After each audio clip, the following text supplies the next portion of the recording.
Vladivostok est la capitale administrative du Krai du Primorié, dans le sud de l'extrême-orient russe, en frontière avec la Chine, la Corée du Nord et la mer du Japon. Le nom de Vladivostok signifie en russe « maître de l'Est ». Vladivostok est la fenêtre de la Russie sur l'Asie et le Pacifique et une combinaison de cultures européennes et asiatiques. Cette région intéressait de nombreux géographes, explorateurs, voyageurs, colonisateurs, en tant qu'une partie inexplorée du monde. Et c'est remarquable que l'histoire de Vladivostok et de l'Extrême-Orient est liée aux Français. Par exemple, la baie de Ternay a été ouverte aux Européens par la Pérouse en 1687 et elle a été nommée d'après le navigateur français, l'amiral Charles d'Arsac de Ternay. Un autre fait intéressant est qu'à l'époque soviétique, Vladivostok était une ville fermée. Le quai des navires est situé en plein centre de Vladivostok, sur les rives de la baie de la Corne d'Or. L'histoire de la ville de Vladivostok a commencé ici, où un poste militaire a été fondé par Muraviov-Amursky en 1860. Sa femme était française et lui-même a été enterré en France. Il y a de nombreuses curiosités sur le quai des navires. Par exemple, il y a une flamme éternelle, le sous-marin C-156 et l'arc du tsarevitch Nicolas II. Nicolas II a visité Vladivostok et a participé à la cérémonie d'ouverture de la construction du Transsibérien. Le Transsibérien est un chemin de fer entre Moscou et Vladivostok. Non loin du quai de navire, il y a une autre curiosité de Vladivostok. Le GOM a été construit par deux Allemands, Kunst et Albert, au début du XXe siècle. C'était le bâtiment le plus moderne de Vladivostok, avec le premier téléphone, le chauffage, l'ascenseur et l'électricité. À cette époque-là, il n'y avait le magasin de ce type qu'à Londres, Paris et New York. À travers l'histoire, le bâtiment n'a pas changé son objectif fonctionnel.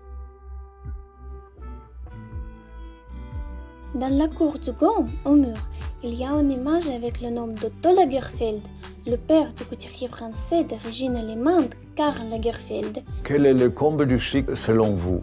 D'en avoir. Et ce n'est pas par hasard. À Vladivostok, Otto Lagerfeld vendait du lait concentré. Le père du grand couturier a passé 7 ans à Vladivostok. Une autre célébrité mondiale vivait à Vladivostok. Une Brunet, star hollywoodienne, lauréate d'un Oscar, est née à Vladivostok et a vécu à Vladivostok pendant plusieurs années jusqu'au moment où sa famille a déménagé aux États-Unis. Oh, il y a une version que j'adore, que je suis un Mongol suisse né à Brooklyn. Les traces de l'Europe n'y finissent pas là. À Vladivostok, il y a un hôtel qui s'appelle Versailles. Il a été construit par un marchand riche. On dit que ce marchand a construit ce bel immeuble pour sa fille, qui était allée faire ses études en France. Il ne voulait pas quitter la France, et donc son père lui a promis de construire son propre Versailles à Vladivostok. Maintenant, c'est un hôtel très populaire et beaucoup de touristes y descendent pendant les vacances.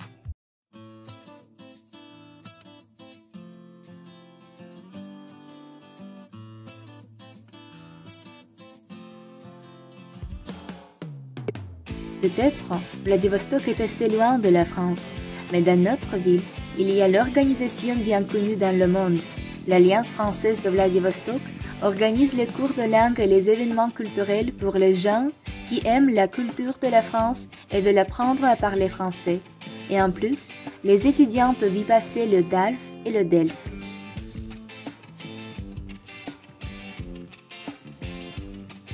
Mais le lien avec la France ne se limite pas à l'histoire de la ville et au travail de l'Alliance française.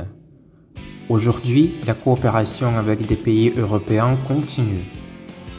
L'exemple le plus frappant est la construction du pont vers l'île Ruski, où aujourd'hui l'Université fédérale d'Extrême-Orient et l'Océanarium se trouvent, et du pont d'Eur.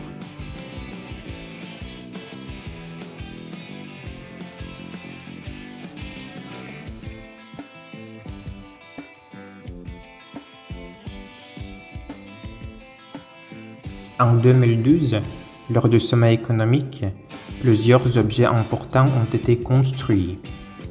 La société française Freycinet, qui est le leader mondial des systèmes à haubans, a participé à la construction des deux ponts. Leur expérience et leur technologie ont beaucoup aidé nos ingénieurs.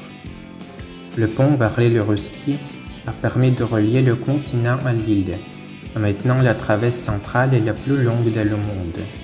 La hauteur des pylônes est plus haute que la hauteur de la tour Eiffel.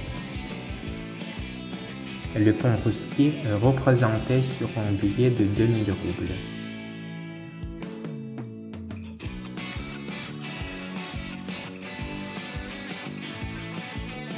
Vladivostok est une ville lointaine, mais quand même, elle est la nôtre. C'est la citation de Lénine. Vladivostok est peut-être loin, mais c'est une ville avec sa propre histoire et le plus beau coucher de soleil.